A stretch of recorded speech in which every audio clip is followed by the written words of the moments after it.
Uno de ustedes una pieza fundamental para este tiempo. Nadie está aquí por casualidad.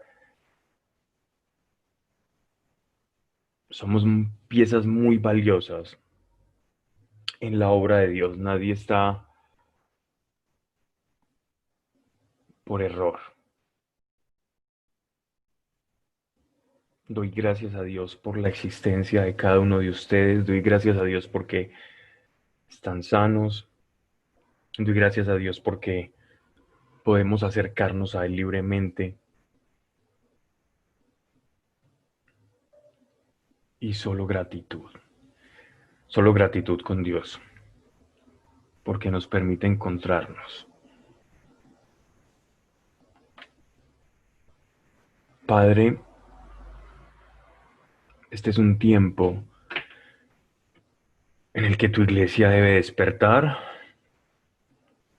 en el que tu iglesia debe conocerte mejor, en el que tu iglesia debe saber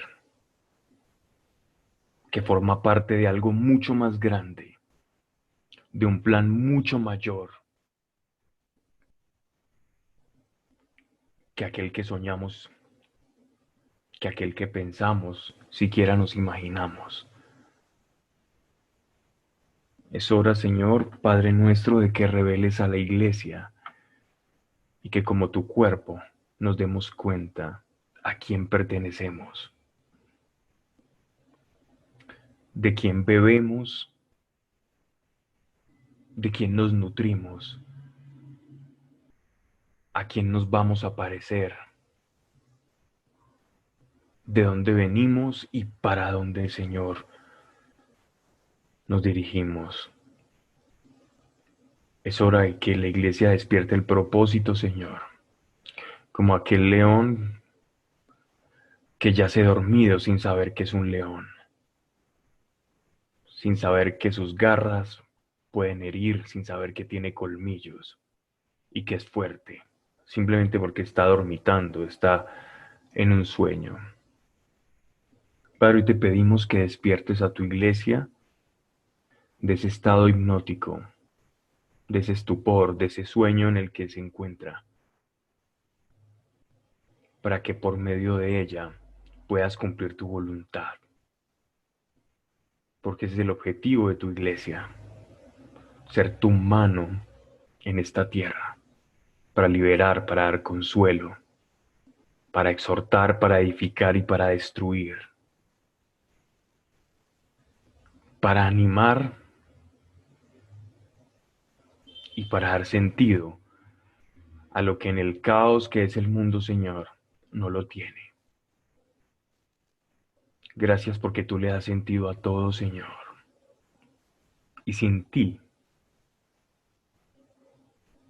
la vida no sería nada. Sin ti, no habría esperanzas absolutamente de nada. Solo caos y leyes físicas aleatorias al azar. Pero estás tú, que le das orden a todo, sentido y propósito. Señor, gracias, Padre, por tu amor y por cada uno, Señor.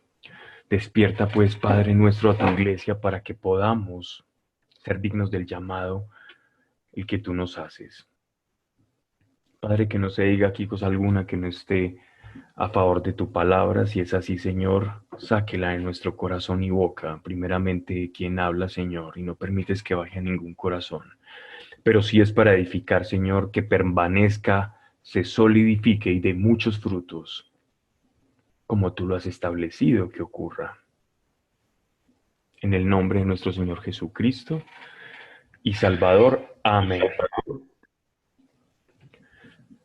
Buenas noches para todos. Qué bueno que estemos hoy reunidos. Nuevamente vamos a continuar con el libro del profeta Joel.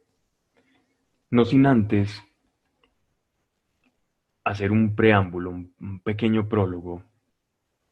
Quienes estuvieron presentes o han podido escuchar las charlas de este profeta, al principio hablábamos sobre la relación que Dios tenía con el tiempo y cómo en la medida que nosotros descubrimos a un Dios que está por fuera del concepto lineal de temporalidad que tenemos nosotros los hombres, y el que nos abriéramos a esa posibilidad de un Dios no limitado por el tiempo, nuestras oraciones llegarían a cambiar. Nuestra relación con Él sufre un cambio, una transformación, se puede modificar, porque en la medida en que vamos conociendo fragmentos de la personalidad de Dios, de alguno de sus atributos, todo esto suma a favor como un enriquecimiento de nuestra relación y nuestra intimidad con Él. Entonces, por eso siempre descubrir a Dios es como una aventura en la que yo salgo ganando, porque en la medida en que yo conozca más de Dios, voy a tener donde apuntar mi fe. En la medida que conozca más de qué esperar de Él por sus atributos, más en qué puedo esperar, entonces se va a enriquecer. Es como que se va a hacer más nutricia toda mi relación con Él y pues debido a eso mi vida espiritual se va a ver beneficiada y enriquecida. Entonces es importante ver esto, cómo Dios se relaciona con el tiempo.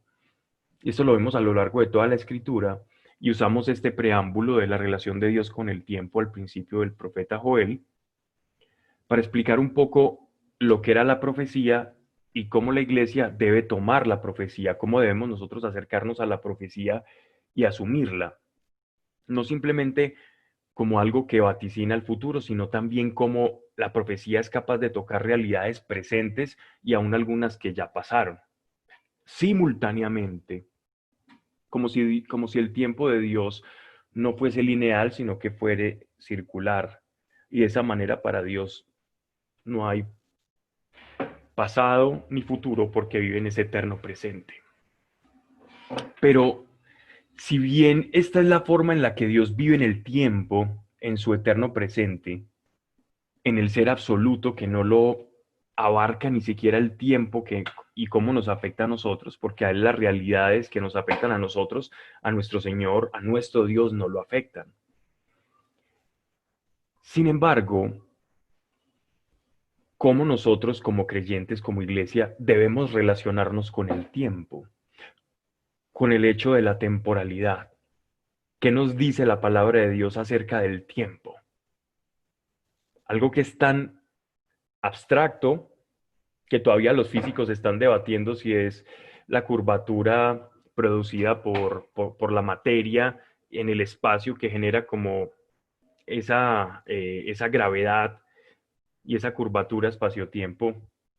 Entonces ahí dentro de esa ecuación se genera el tiempo y le suman el movimiento y todavía está esto en discusión, si el tiempo es algo filosófico, si es algo humano, si es algo físico, si simplemente es un artificio de medición de velocidad o de que un objeto se desplace a otro lugar. Entonces hay todavía debate sobre el tiempo, pero ¿qué nos dice a nosotros las escrituras del tiempo? Y es importante que hagamos esta reflexión. Para esta reflexión me gustaría un poco, para introducirnos ya para terminar el libro de Joel, me gustaría que hiciéramos algo, y es algo que les pido a todos los que me están escuchando en este momento, y es que detengas por un momento todo lo que estás haciendo accesorio al hecho de escuchar. Si estás cocinando, si estás haciendo otra actividad mientras estás escuchando, eh, te pido que detengas un poquito el reloj y te centres en lo que estamos hablando. Si no es así, simplemente escúchalo, pero vuélvelo a escuchar cuando tengas la posibilidad de estar completamente sintonizado y concentrado.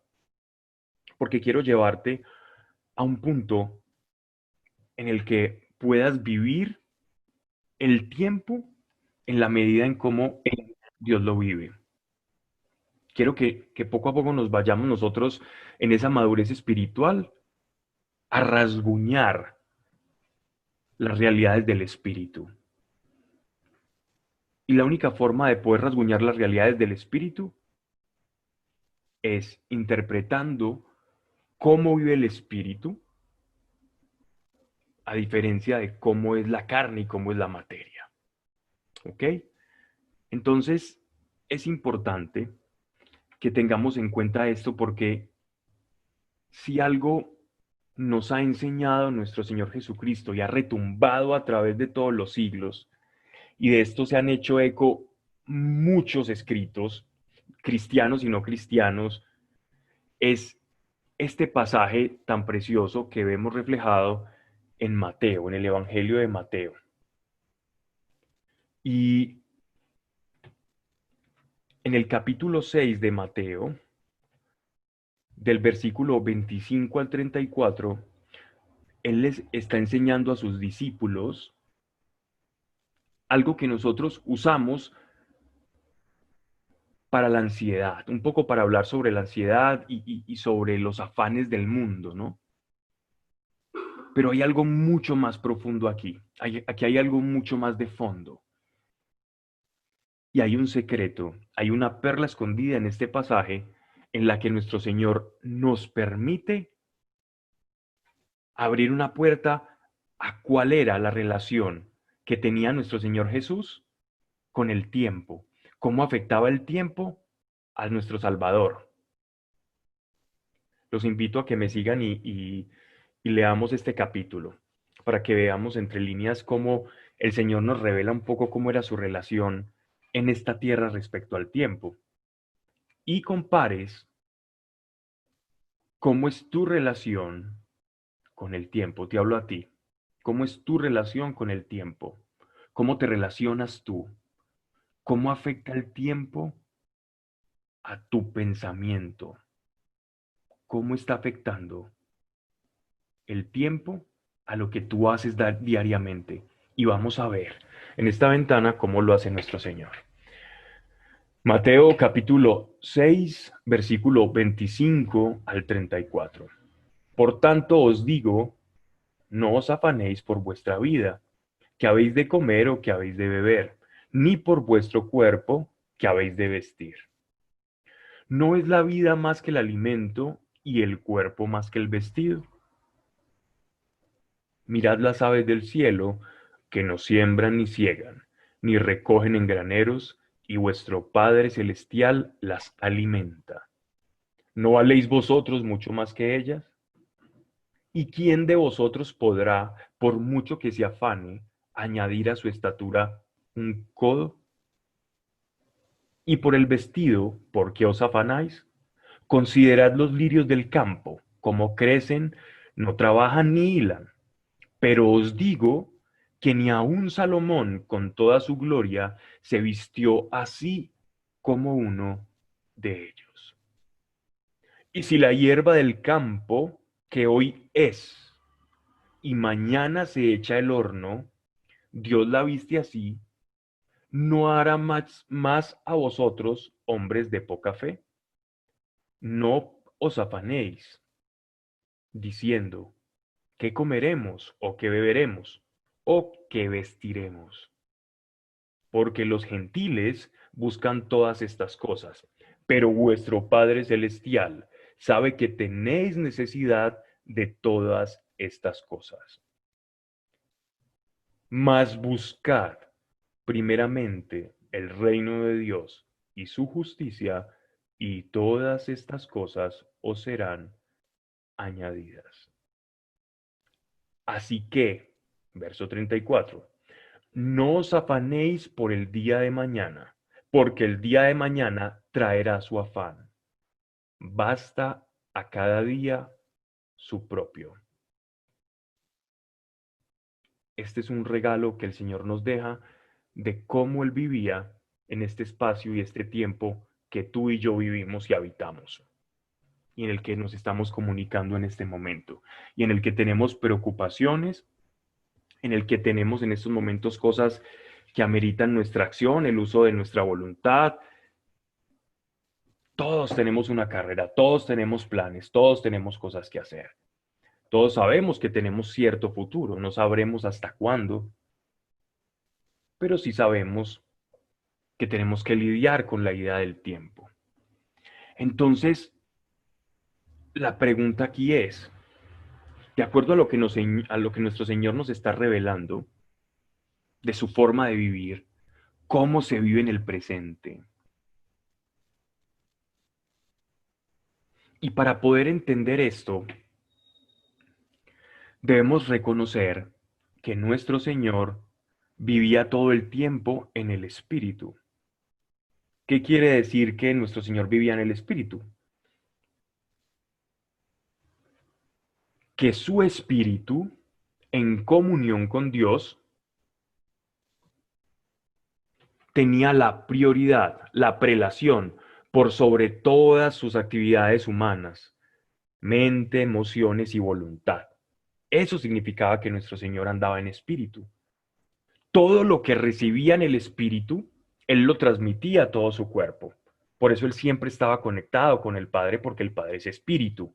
Entonces nuestro Señor, caminando en el espíritu, vivía de esta forma. Entonces, ¿qué pasa? El presente es el estado en el que habita el espíritu. Tu espíritu habita todo el tiempo en el presente. Tu espíritu, que fue creado a imagen y semejanza de Dios, habita en el presente, el eterno. Tu espíritu tiene morada y tiene habitación en el presente. La morada de Dios está firmada en un eterno presente. Y en nuestro interior nosotros lo sabemos. Tú y yo lo sabemos. En lo más profundo e íntimo de nuestro interior sabemos que somos eternos, porque Dios ha puesto eternidad en el corazón del hombre. Pero eso lo sabe el Espíritu. Tu Espíritu sabe que es eterno. Tu Espíritu sabe que fue creado para la eternidad. Por eso te angustia la muerte. ¿Te has preguntado alguna vez por qué la idea de morir angustia? ¿Por qué la búsqueda de la inmortalidad? ¿Por qué ver cómo nos descomponemos después de haber sido jóvenes y nos vamos degradando y envejeciendo? Es una idea a ciertas luces aterradora. ¿Por qué? Porque nuestro espíritu sabe que fuimos preparados para la eternidad, pero nuestra carne está viendo otra realidad. Y esa realidad paraliza, y esa realidad molesta, esa realidad inquieta, y nos lleva a encontrar distractores para evadir la realidad de que un día no vamos a estar más acá. Gran parte de las cosas que hace el ser humano, lo diría Salomón bajo el sol, es en huida de esa realidad. ¿Cómo huyo de esa realidad que me persigue y que cada vez siento que se aproxima más? Quizás cuando uno es niño no se da cuenta, pero en la medida en que vas pasando los años, eres más consciente de esa realidad y más buscas distractores para evadirla, cualquiera, desde los más vanos hasta los que parecen más altruistas, desde las cirugías plásticas hasta, hasta hobbies o realidades paralelas en las cuales buscar un refugio para no lidiar con esa idea de mi propia mortalidad y de lo fugaz que somos. Entonces, nótese cómo el tiempo es algo que es tan determinante en tu vida y en la mía. Y cómo el Señor vivía en el tiempo. Entonces, la carne, el cuerpo y la mente requieren de un piso temporal para sentirse cómodas. Necesitamos un piso. La carne necesita del tiempo. Tu carne y la mía necesitan del tiempo para sentirse cómodas. El solo hecho de pensar que somos inmortales no le cabe en la cabeza a la carne. La carne no es capaz de congeniar con esa idea. Yo quiero que hagamos este ejercicio. Dios es eterno y nos ha creado como seres eternos y ha puesto eternidad en nuestro corazón. Y esa eternidad que Dios ha puesto en nuestro corazón Nos fatiga al ver que nuestra carne se degrada. Es fuerte la situación en la que se encuentra el ser humano. Pero quiero que nos detengamos por un momento y allí donde tú estás, en tu casa, si estás acompañado de alguien y de pronto esa persona te está viendo, pero está desconectado de lo que tú estás escuchando, es bueno que te alejes un poquito, porque de lo contrario va a pensar que estás loco. Entonces, quiero que hagamos lo siguiente. Vamos a decirle a la carne una verdad que yace en nuestro espíritu y que nuestro espíritu sabe. Vamos a decirle a la carne la verdad con la que no es capaz de lidiar y que nos ha traído muchos problemas y sufrimientos innecesarios a nuestra vida. Y quiero que nos dispongamos y lo hagamos en este momento.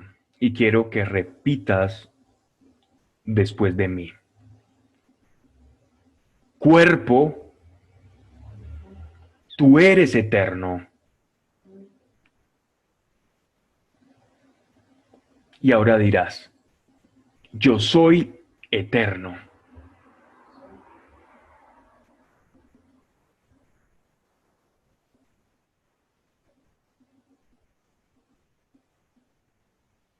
Le acabas de decir una verdad a tu cuerpo, a unas células, a un cuerpo que no está acostumbrado a recibir y escuchar la verdad. Estamos acostumbrados a tanto engaño, a tanta mentira, pero las realidades del cielo están completamente oscurecidas, porque le hemos dado la espalda a Dios. Pero Él nos dice esto desde antaño, que fuimos creados y preparados para la eternidad, tú y yo. Pero tu carne va a decir, ¿y cómo estás loco? Si en el momento en que yo dije soy eterno, ya pasó cierto determinado tiempo y me estoy envejeciendo, ¿cómo es que soy eterno? Porque tu carne no puede lidiar con eso.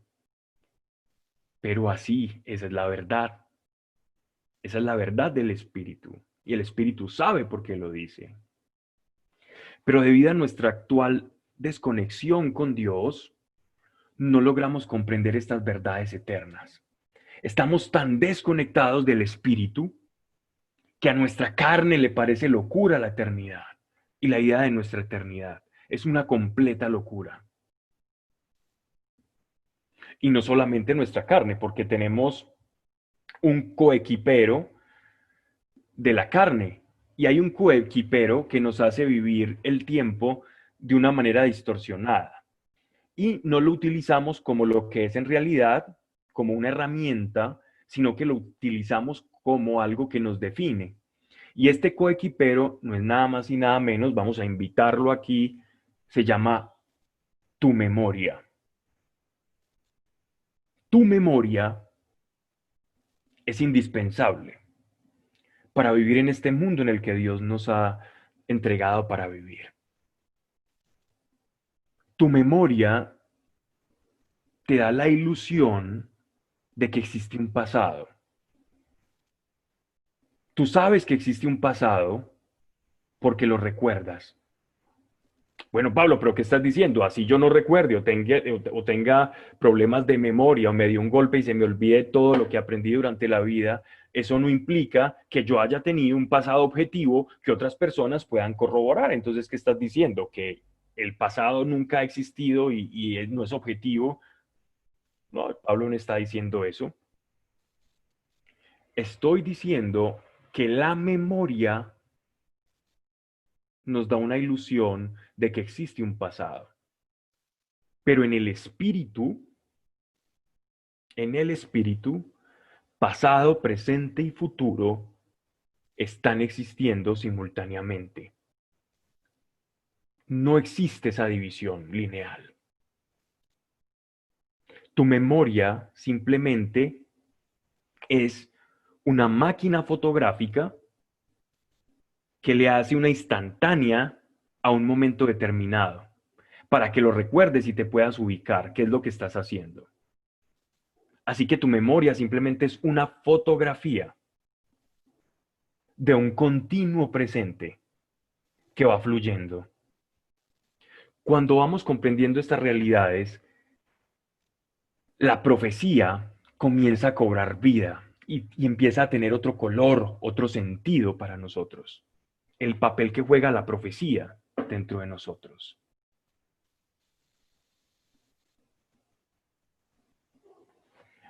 Y la memoria no solamente juega un papel dentro de esta ilusión temporal en la que nosotros nos encontramos, porque nuestra memoria toma la instantánea de un evento ya vivido, pero nuestra mente, o sea, entiéndase mente como todas las construcciones que nosotros hacemos, proyectamos, programamos, pensamos, meditamos, nuestra mente, conforme a la memoria, a nuestros recuerdos que están almacenados como en ese disco duro allí, un montón de fotografías que vamos pasando y que se nos van haciendo cada vez más efímeras, cada vez más borrosas.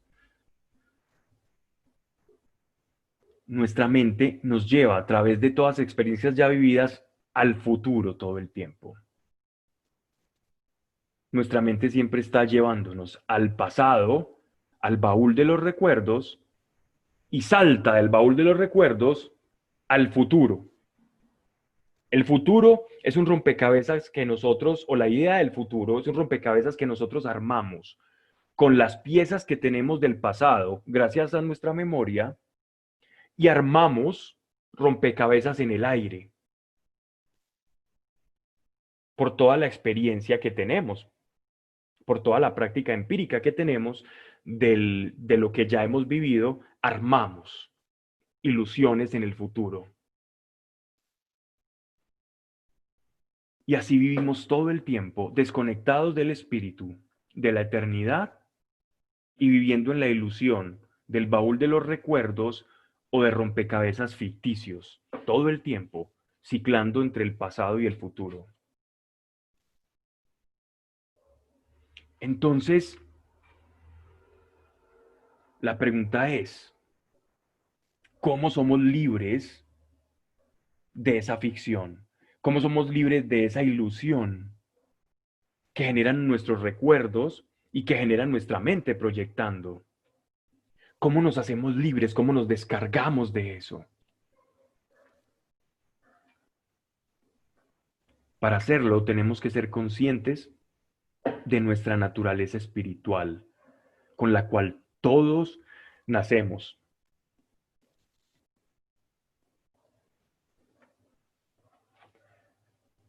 Quiero que se detenga nuevamente y respire profundo en este momento. Confíe en mí, déjese llevar un poco, porque en tiempos de tanto ruido es difícil hacer introspección. Todo el tiempo nos la pasamos distraídos y a veces reflexionar en estas cosas no nos permite rasguñar el mundo espiritual, porque nuestra mente está muy ocupada. Detenga un poco toda su actividad mental en este momento, respire profundamente, detenga todo lo que está pensando y permita sentir que usted está vivo hoy, que usted existe hoy, que usted, que usted está ahí. Permítase sentir que está ahí.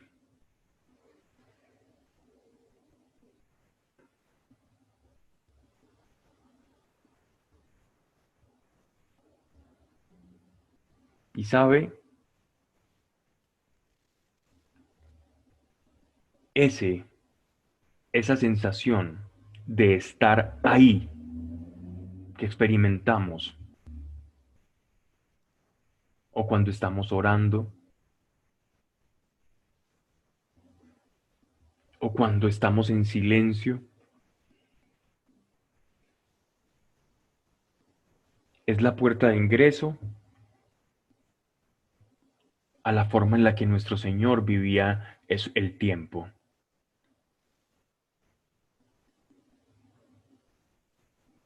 Vivir el presente con su propio afán. ¿Qué significa esto? no significa la no actividad, significa vivir el presente. El presente. Que el pasado te sirva, pero que el pasado no te defina. Que el futuro puedas proyectar para planear cosas, pero los planes no son tuyos, son de Dios. El hombre planea, Dios dispone. El futuro, difícil de descifrar. Tenemos la profecía como una señal, como un símbolo de la capacidad de Dios de ver todo en uno. Y sabes, el hecho de que tú existas y que estemos en un continuo presente, esta es la razón por la que la misericordia de Dios siempre se renueva. Porque en el fondo es como tu espíritu, porque Dios es espíritu. Es decir, que Dios no tiene memoria y el futuro no le afecta porque no existe para Él.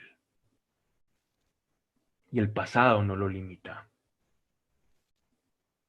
Dios está lidiando contigo ahora. Dios no te está pidiendo cuentas por las cosas del pasado en este momento. Dios quiere lidiar contigo ahora. ¿Por qué restregamos todo el tiempo el pasado a Dios? ¿Dios acaso no lo conoce? Que la memoria que nos lleva a la culpa trascienda al arrepentimiento. ¿Y qué es el arrepentimiento? Cuando la memoria no me definió, sino que me sirvió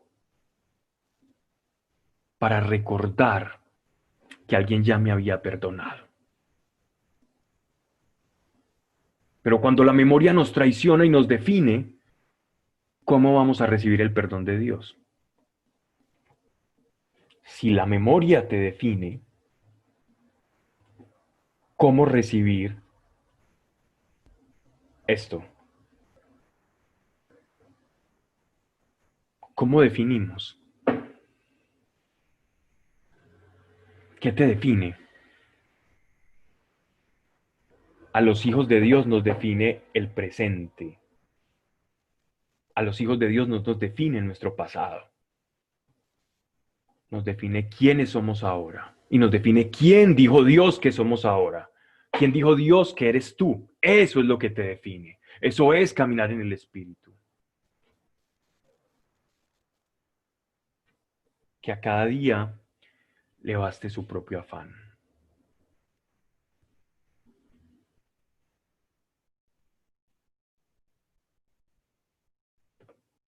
Miren, abro comillas, la dependencia de Dios comienza con la independencia del tiempo. La dependencia de Dios comienza con la independencia del tiempo. ¿Quieres saber cuál es el principio de la provisión de Dios? ¿Cuál es el principio de vivir en el Espíritu? ¿Cuál es el principio por el cual tú vas a poder decir, ciertamente Dios provee mi vida? Cuando te independices del tiempo y comiences a comprender que para Dios no hay tiempo. La dependencia de Dios comienza con la independencia del tiempo. Este es el principio para comenzar a depender de Dios, para experimentar su provisión. No hay nadie que viva, salvo un milagro eventual que Dios hace por su misericordia, de la provisión de Dios en circunstancias difíciles, toda una vida, si no ha comprendido siquiera un poco esto, que debemos independizarnos del tiempo y que no debemos dejar que el tiempo nos defina. Librarnos del yugo del tiempo y la memoria es un gran paso para la vida en el espíritu. Y es lo que nos permite experimentar esa providencia. Entonces, ¿qué debemos hacer? Tenemos que adaptar nuestra mente a las realidades espirituales. Y cuando tú adaptas esto, notaremos muchas veces que la paz del momento siempre estuvo ahí, que simplemente la teníamos encarcelada. A veces pensamos que la paz es algo que viene, salvo algunas veces si es así, algunas veces si Dios provee de una paz sobrenatural. Pero aquel que ya nació de nuevo, como tú o como yo, que él dice, mi paz os dejo, mi paz os doy, significa que ya la dejó, significa que ya la recibiste, que ya la tomaste. ¿Esa paz qué es? Que ya tu cuerpo, que ya tu espíritu, que ya tu alma no está contendiendo con la de Dios, que puedes armonizar con el espíritu de Dios.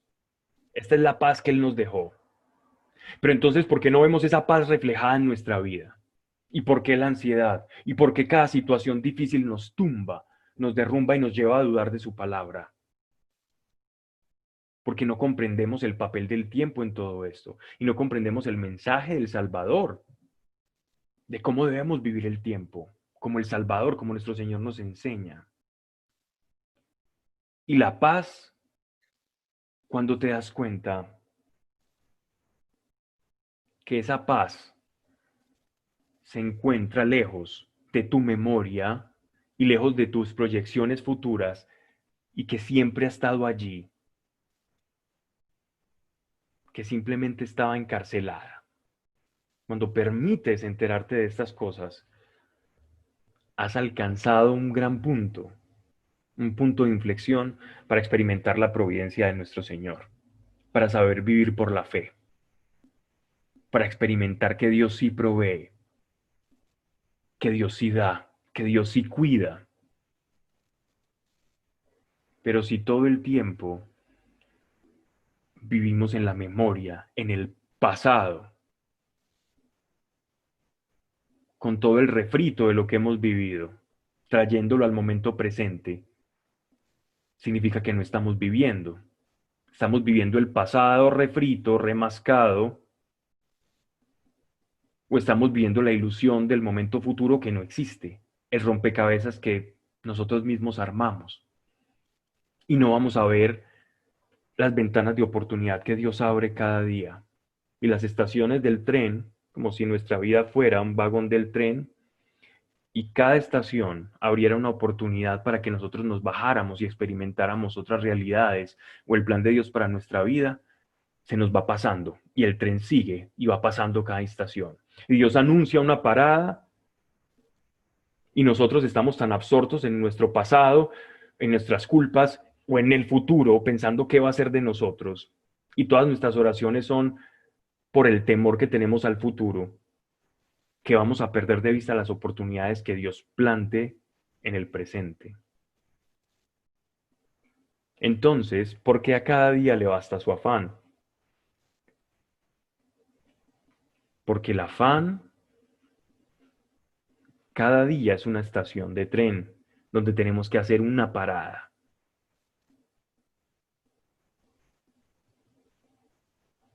Permite que Dios te sorprenda. Recuerden que su misericordia es eterna porque Él no habita en el tiempo y Él es como el espíritu, como tu espíritu.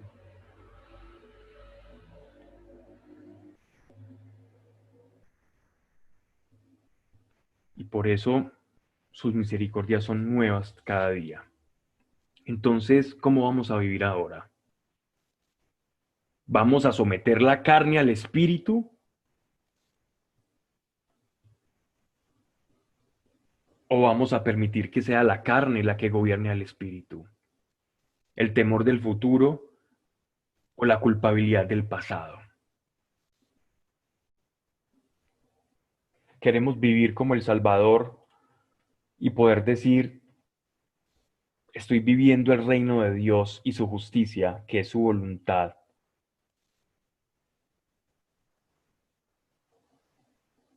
O mis oraciones, movidas por el temor, están pidiendo las añadiduras.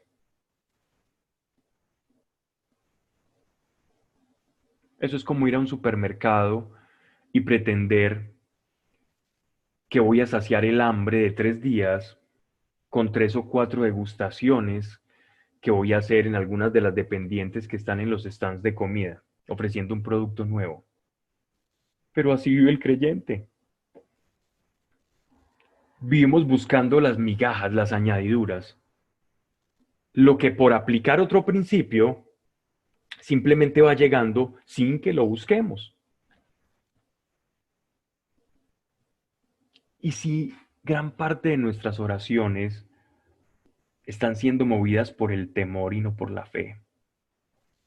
¿Mm? Y si mi oración diaria es movida por el temor a aquellas elucubraciones, aquellas fantasías que yo tengo sobre un futuro terrible, nefasto, negro, que me puede ocurrir. Y como yo creo todo ese panorama ficticio de cosas malas que me pueden ocurrir, yo comienzo a orar. ¿Cómo crees que el Espíritu va a responder a esa oración?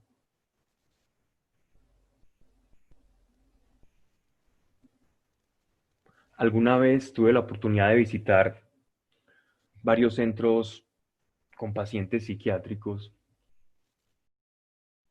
y con algunos tener una conversación coherente era una cosa de locos, literalmente, era de locos.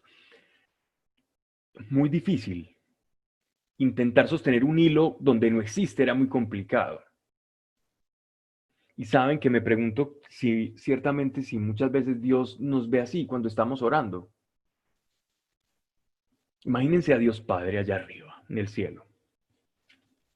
Y nosotros viviendo en nuestra ficción de la memoria y el tiempo pasado y en los patrones del futuro que nos vamos recreando de manera ilusoria, fantasiosa y por lo general malo, que nos lleva a sentir miedo.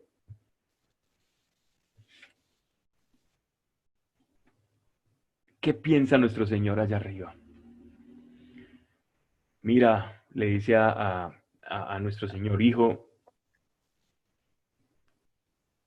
mira nuestra iglesia, mira, me están pidiendo mi hija y mi hijo, mira, me está pidiendo algo que no existe. Y Él ve todos nuestros pensamientos y la intención del corazón. Mira, Él cree que le va a ocurrir esto.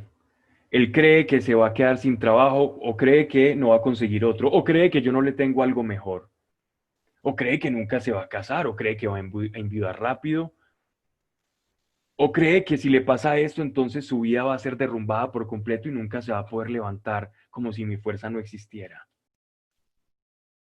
Hijo, tú que viviste entre los hombres porque yo te envié, dime cómo responder a eso.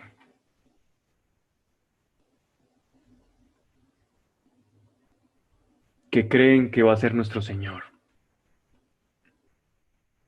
Va a permitir que el Espíritu nos guíe y nos enseñe porque tenemos guía y al ver que nuestras oraciones no tienen la respuesta que estamos deseando, que estamos buscando, entonces nos va a producir frustración. Pero Él es bueno y tendrá un plan para aliviar esa frustración y ayudarnos a conocer cuál es su voluntad. Pero miren cómo el tiempo y la relación que tenemos con el tiempo puede afectar tanto nuestra relación con Dios, no solo sabiendo que a Él no lo limita, sino también que si vivimos en el Espíritu, como nuestro Señor nos enseña en Mateo, podemos dar alivio a muchas situaciones de nuestra vida y nuestras oraciones también cambian y se ajustan más al Espíritu. Y entenderemos cuándo llega la añadidura y no dependemos de las añadiduras o nuestras oraciones girarán en torno a la añadidura simplemente por temor. Orar por temor no es orar por fe. La fe es lo contrario al temor. Recuerden que el temor es una fe invertida. La fe es la certeza de aquello que espero, de aquello que anhelo. El temor es la certeza de que algo malo me va a ocurrir y por eso tengo esa emoción de temor. El que tiene fe tiene confianza porque sabe que lo bueno le va a ocurrir. El que teme tiene fe invertida porque sabe que lo malo le va a ocurrir. Entonces, si yo hago mi oración con una fe invertida, Dios Padre dirá, hijo, creo que aquí no hagamos efectivo tu perfecto sacrificio, para que lo malo no le ocurra a este, hasta que aprenda por medio del Espíritu Santo, y el Espíritu Santo correrá unido al Padre y al Hijo, y vendrá a ti y te dirá, a ti te enseñaré y te volveré a poner en la escuela de la fe, para que entiendas que la fe no es por temor, sino por confianza. Y ese es el principio de la vida en el Espíritu, la fe y la confianza en la providencia. Pero para entender la confianza en la providencia tenemos que entender que la fe opera en el tiempo y nuestra correcta relación con el tiempo nos va a llevar a vivir la fe de la manera como nuestro Señor vivía. Y podremos decir que estoy buscando el reino de Dios y su justicia y sé que son las añadiduras y no voy detrás de ellas, sino que voy detrás del reino y su justicia, y el reino y la justicia de Dios no es temporal, aunque actúa en el tiempo. ¿Ok? Quisiera extenderme un poco más en este tema, pero hoy nos compete el libro de Joel, pero creí sensato y le pregunté al Señor por qué no solamente debemos comprender la relación de Dios con el tiempo, sino también la nuestra como iglesia. Y esto nos va a dar un salto muy importante para poder alcanzar la paz que ya Él nos dejó, que ya Él nos dio, y no pedir una paz cuando esa paz ya está en nosotros, pero está tapada, está eclipsada, porque tenemos una forma incorrecta de relacionarnos con el tiempo, no desde el espíritu, sino desde la mente, desde la escuela del mundo, desde la escuela de los gentiles, y no desde la escuela de Dios. Versículo 32 de Mateo, capítulo 6. Porque los gentiles buscan todas estas cosas, pero vuestro Padre Celestial sabe que tenéis necesidad de todas estas cosas. ¿Ok? Vamos entonces, como veníamos en el libro del profeta Joel, capítulo 1, versículo 4. Voy a empezar desde el 1, perdónenme que lo haya enunciado, pero voy a iniciar desde el 1 para entrar en contexto. Pues he aquí, en aquellos días, cuando haga yo volver la cautividad de Judá y de Jerusalén, reuniré a todas las gentes y las haré bajar al valle de Josafat. Josafat es una palabra hebrea que significa el valle del juicio. Existe un rey Josafat, yo hablaba la vez pasada, descendiente del rey David, pero también simboliza que en ese valle va a haber una guerra, la guerra de Armegido, conocida como Armagedón, y allí en esta guerra Dios va a hacer juicio a diferentes naciones que estaban en contra del pueblo de Dios y que se levantaron en contra de todo lo que oliera a Dios. Y litigar en juicio con ellos a propósito de mi pueblo y de mi heredad, porque Israel y la iglesia es propiedad de Dios. Es que se metieron con los suyos, que ellos dispersaron entre las naciones, repartiéndose mi porción, refiriéndose a las tribus que fueron dispersas por todo el mundo, y gracias a esa dispersión es que se crearon las sinagogas por todo Occidente, por algunas partes de Oriente y África del Norte, y el apóstol Pablo pudo entrar con el Evangelio a través de todas estas sinagogas y fue extendiéndose ya poco a poco hacia el mundo de los gentiles hasta llegar al corazón mismo de Roma e inclusive hasta la misma España a través de Tarragona. Echando pues suerte sobre mi pueblo, dando un mozo por una prostituta y una doncella por vino que se bebían. Solían vender a todos aquellos cuando llegaron los sirios a la tierra de Canaán, a Israel, eh, tomaron muchos esclavos, mujeres jóvenes y las vendían, y esclavos también, y a las mujeres las prostituían y los jóvenes los esclavizaban y los vendían a través de los fenicios, representados en dos ciudades, Tiro y Sidón, y aprovechando su geografía, en el curso del Mediterráneo los iban esparciendo para Italia, para Grecia e incluso también hasta Mesopotamia. Y vosotros también, que sois para mí Tiro y Sidón y todos los términos de la Filistea, ¿es que queréis vengaros de mí?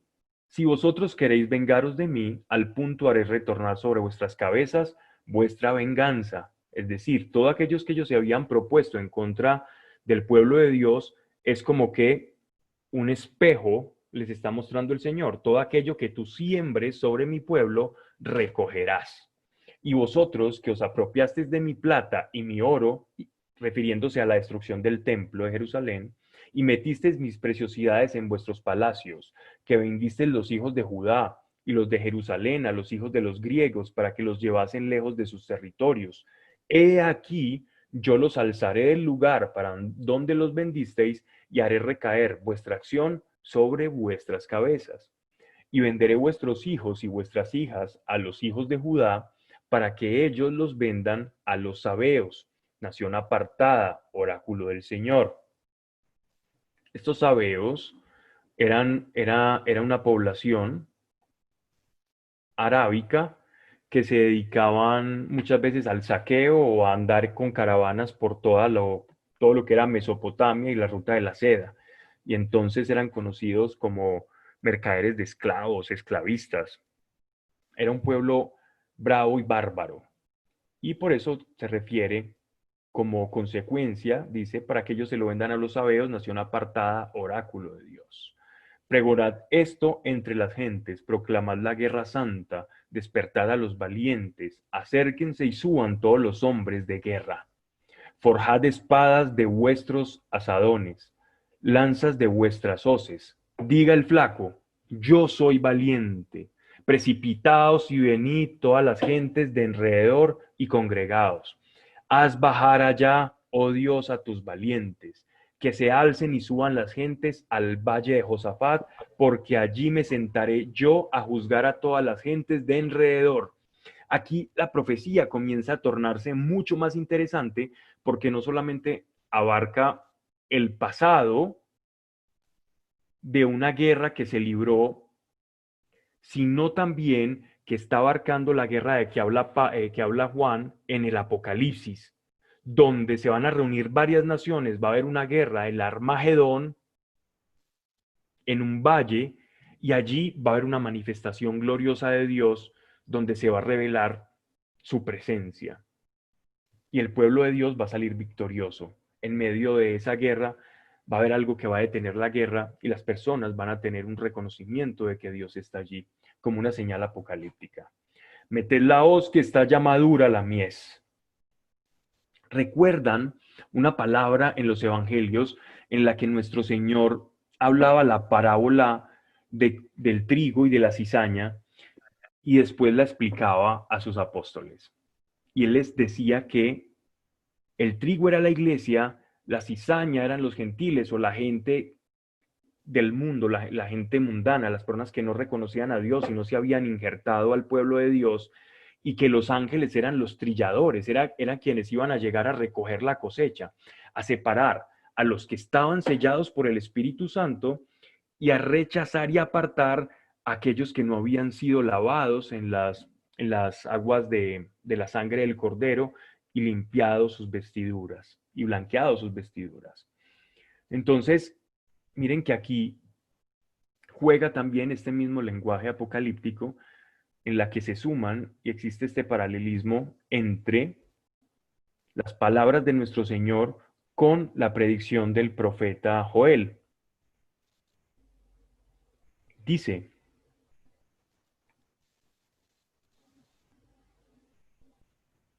meted la hoz que está ya madura la mies, es decir, ya quienes han de madurar, quienes ya crecieron en el Espíritu, aquellos que iban a ser sellados como iglesia, que portarían la insignia del Espíritu Santo y del Salvador, la señal del Salvador, han de ser ya maduro, ya lista la cosecha, salen los ángeles a separar, ya está madura la mies. Venid, pisad, que está lleno el lagar, y se desbordan las cubas, porque es mucha su maldad. Ya se está refiriendo a la muchedumbre de maldad. Entonces, la maldad en la tierra será pisoteada como se hacía en el lagar de aceite. Para extraer el aceite se pasa por una trilladora, por un molino, más o menos como una especie de despulpadora de café. Se hacía en la antigüedad con unos rodillos de piedra. Y producto de esa fricción se va despulpando el olivo y va desprendiendo el aceite. Y es una manera apocalíptica de describir cómo la maldad, cómo va nuestro Señor a pisotear el aceite, a pisotear el cascarón, la carne, y a extraer el aceite como en señal del sufrimiento de aquellos que siempre rechazaron a nuestro Señor. Y no es venganza, es simplemente que la presencia de Dios, cuando se pone de manifiesta a una persona que no ha sido sellada por el Espíritu Santo, que no bebe de la fuente del Espíritu, la misma presencia de Dios va a ser insoportable para esta persona. Va a ser insoportable porque su naturaleza ya no va a ser compatible con la de Dios. Y producto de ese encuentro de la naturaleza compatible de una persona que ha rechazado a Dios con la luz viva, es como si te estuvieras topando con el sol de soles mismo. Y te quemas, no puedes. Necesitas algo para poderlo soportar. Y qué mejor manera que ser de esa misma luz y estar hecho de esa misma luz. Y eso es lo que hace nuestro Señor con nosotros. Él nos provee de su propia naturaleza para que la naturaleza de Dios y la nuestra estén reconciliadas. Eso es lo que se llama mi pasos dejo, mi pasos doy. Eso es lo que se llama que Dios hizo paz con los hombres. Eso es lo que hizo nuestro Señor, instituyó en la última cena. Este es mi cuerpo y esta es mi sangre que voy a entregar por ustedes. Esta es la nueva alianza y eterna, lo cual quiere decir que nos está participando de su propia naturaleza para que nosotros, nutridos por esa naturaleza, soportemos la naturaleza de Dios y nos hagamos una sola naturaleza con Él. Y ese es el misterio y eso es lo que engrandece a la iglesia y eso es lo que te engrandece a ti como creyente. Sí, quizás tú te ves como una persona cascarrabias, pecadora, malidicente, que todavía está trastabillando y cayendo en algunos vicios, en algunos pecados, pero lo siento, eso es lo que dice el Señor de ti.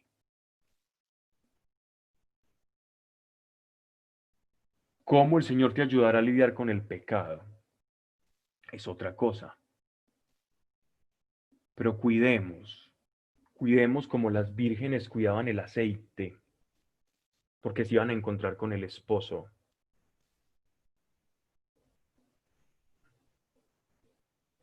Y es que las mujeres en la antigüedad, antes de contraer el matrimonio, las nupcias, ellas esperaban en la casa de su padre con una lámpara. Y las lámparas se encendían con aceite, era el combustible para que no se apagaran, unas lámparas caseras y con eso iluminaban. Y cuando todas las luces estaban apagadas, generalmente el cortejo nupcial del novio, que venía el novio con saltimbanquis, con el chofar, cantando, la gente cantando alegorías y dándole gracias a Dios, veían la casa de la novia que tenía el aceite encendido. El aceite, la mecha encendida por el aceite, su lámpara tenía aceite y entonces el novio sabía en qué casa iba a visitar a la novia. ¿Dónde estaba la casa? Esa era la tradición. Y veía la lámpara más grande encendida y adornada e iba y le tocaba la puerta y le decía, llegó tu novio y ahí ella se unía a ese cortejo nupcial. Entonces, lo que tenemos que hacer en este tiempo es, por medio de la misericordia, el arrepentimiento, lavar nuestras vestiduras para que permanezcan blancas y esperar al novio de la iglesia, que es nuestro Señor Jesucristo, con nuestra lámpara encendida. ¿Qué quiere decir eso? Con expectativa, sabiendo que Él va a volver por nosotros y por la iglesia y que tiene un papel fundamental en la cual nosotros vamos a desempeñarnos. Versículo 14. Muchedumbres, muchedumbres en el valle del juicio, porque se acerca el día de Dios en el valle del juicio. El sol y la luna se oscurecen y las estrellas pierden su brillo. Versículo 16. Este es un cántico triunfal del pueblo de Dios, de la iglesia y del pueblo de Israel, que se van a hacer uno en ese tiempo. En el final de los tiempos, el pueblo de Israel, a quienes nosotros llamamos judíos, porque provienen de la tribu de Judá, las otras tribus se dispersaron, por eso nosotros no hablamos ya del pueblo de Israel, sino que hablamos de los judíos, porque en realidad quienes quedaron fueron los judíos, los descendientes de Judá, de la tribu a la cual le pertenecía nuestro Señor. Esto lo explicamos, ahí están en las charlas de Ezequiel, ahí hablamos bastante de eso. Entonces, esto es muy, muy bonito porque este es como un cántico triunfal del pueblo de Dios. Y en este tiempo triunfal, tanto la iglesia como los judíos vamos a hacer una sola cosa, una sola comunidad. Judíos e iglesia vamos a ser uno en el final de los tiempos, no va a haber distinción. Porque cuando el pueblo judío reconozca quién es el Mesías, quién es Yeshua de Nazaret, quién es Jesucristo, quién es el verdadero ungido de Dios para la salvación, ese día ellos serán iglesia también. Y va a haber mucha alegría, y por eso este cántico. Ruge Dios desde Sión y hace oír su voz desde Jerusalén. Jerusalén significa, es como la ciudad de paz. Los cielos y la tierra se conmueven, pero Dios será un refugio para su pueblo y una fortaleza para los hijos de Israel. Y sabréis que yo soy el Señor vuestro Dios, moradores de mi monte santo, y santa será Jerusalén, y no pasarán por ella los extraños. Y sucederá en aquel día que los montes destilarán mosto, y leche los collados, correrán las aguas por todas las torrenteras de Judá, y brotará de la casa de Dios una fuente que regará el valle de Sitín. Egipto se trocará en desolación y Edom se convertirá en asolado desierto. Aquí se están refiriendo a dos naciones paganas, ¿cierto? Edom, que siempre fue una especie de espina en el zapato para Israel y para todos sus propósitos, y siempre atacaba a través del sur de Judá y por las montañas de Efraín, saqueaba, atacaba y no dejaba en paz a Israel. Y Egipto, que otrora había sido un lugar de refugio, se había convertido en un exportador de idolatría, que había llegado incluso en tiempos de Ezequiel a llegar hasta el templo de Salomón. Por cruel trato a los hijos de Judá, derramando en su tierra sangre inocente. Pero Judá será por siempre habitado, y Jerusalén por generaciones y generaciones. Yo vengaré su sangre, no la dejaré impune, y el Señor morará en Sión. Este cántico triunfal nos muestra, después de la batalla de Armagedón, cómo los pueblos hostiles a la palabra del Señor, enemigos de Judá, que es Israel actualmente, y enemigos de la iglesia, van a ver cómo Dios da la victoria al pueblo del Señor en esa batalla entre naciones, porque veremos una manifestación solemne de Dios en la que los judíos reconocerán que Jesús de Nazaret es el Mesías y que si para la fecha había un falso Mesías, será desenmascarado. Y la verdadera iglesia dará gracias a Dios por ese momento. Entonces, cuando leemos el Apocalipsis o todos estos eventos que se sucederán, no es para que nos asustemos, sino todo lo contrario, para alegrarnos. ¿Y por qué alegrarnos? Porque tú has bebido el Espíritu y la vida eterna. En realidad, el mayor problema del ser humano es la muerte. No es que no tengamos para pagar servicios o para hacer alguna otra cosa, eso es duro. Nadie dice que no, pero el verdadero problema con el que ha lidiado el ser humano desde el principio de los tiempos es con su propia muerte. Y es eso lo primero que otorga el Evangelio. Es eso lo primero en lo cual debemos poner nuestra fe. Fue aquella idea de inmortalidad la que sedujo a muchos buscadores de la ambrosía, de la panacea, del néctar de los dioses, de la piedra filosofal de los alquimistas. Pero Jesús te la está ofreciendo. Así que no tenemos por qué temer de todas estas cosas, sino por el contrario. Sino por el contrario. Señor, gracias por cada persona y por cada corazón. Gracias porque tú nos enseñas incluso cómo debemos vivir con el tiempo. Nos enseñas a entender el tiempo, a interpretarlo. ¿Qué relación tiene el espíritu y el tiempo? Y cómo debemos más parecernos, obedecer con nuestra carne y someter nuestra carne al espíritu para vivir el tiempo y encontrar paz en el presente. Y no alejarnos de esa paz pensando en el futuro, recordando el pasado. Gracias por la profecía, Señor, porque cuando todos estos eventos comiencen a disponerse uno a otro y a través de la profecía y la señal podamos ir descubriendo que estos tiempos se están manifestando, Señor. Gracias porque tu iglesia será la primera en saber cómo actuar en estos tiempos. Te pedimos, Señor, nos despiertes para descubrir cómo hablar contigo mejor, para que nuestras oraciones sean eficaces, sean una bomba en el cielo, para que podamos dinamitar el cielo, Señor, con la autoridad que tú has delegado en tu iglesia, Señor. Y gracias por cada persona, Señor, y hoy pedimos por cada necesidad aquí expuesta, Señor. Y sea en tus manos, en el nombre de nuestro Señor Jesucristo. Amén.